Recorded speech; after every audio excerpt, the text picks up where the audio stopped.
After work ko mga idol, naisipan ko munang mag short ride dito sa Twin Marcos Mansion at dediretso na din ako doon sa tambayan namin sa Nuvali. Madalas kapag may pagkakataong umuwi ng maaga galing trabaho, dito lang ako malimit magpunta. Dito na din ako nagpapalipas ng oras hanggang abutin ako ng gabi at para makaiwas na din sa traffic pag uwi ng bahay. At dito na nga ako sa highway at medyo masikip ang traffic kahit mag-aalas 4 pa lang ng hapon.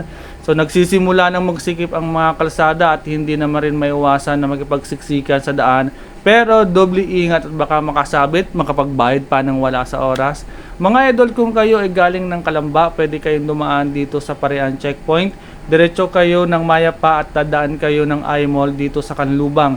Madadaanan nyo din ang Gizmo, diretso kayo ng Wyatt hanggang makarating kayo ng Rotonda papunta ng Nuvali at Marcos Mansion.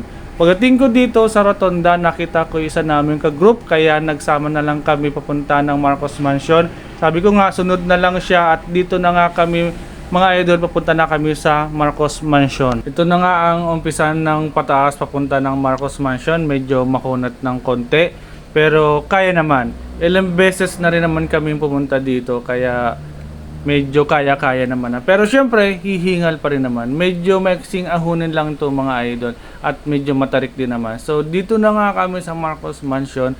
So 5 bikers lang naman yung nagpunta dito. So kasama na kami. So hindi ko na pinakita yung tatlo. So nando sa gilid ng Marcos Mansion. So hindi naman kami nagtagal dito kasi pupunta pa kami doon sa tambayan namin sa Nuvali. At ito na nga, pababa na nga kami ng Marcos Mansion.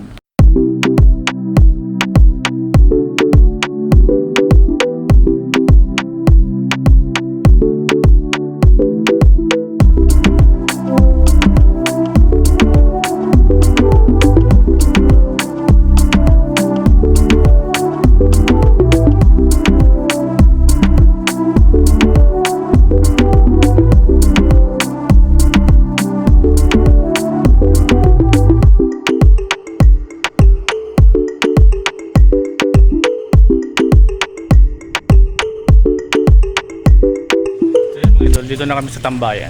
Ayan. Tambayan. Dito kami tumatambay kapag pumunta kami dito sa Nuvali. Hindi dito Nuvali, sa Santa Rosa mga idol, yung sa may highway pupuntang Tagaytay. Dito sa mga exclusive subdivision. Ayan. So, okay naman siya, di ba? Ayos sa tambayan. So, pwede kang umorder ng barbecue. Ayan.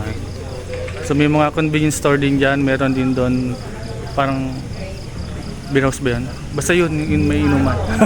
Hindi ko lang pangalan, bahala kayo. So yun, ayan, gabi na may sombrero pa.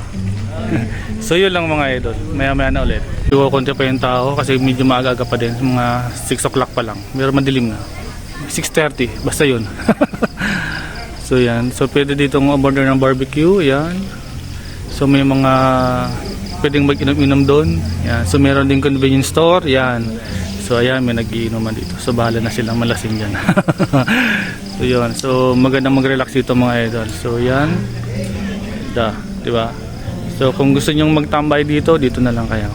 Ayan. May nagluluto pa ng barbecue. So yun lang muna mga idol. Bye bye.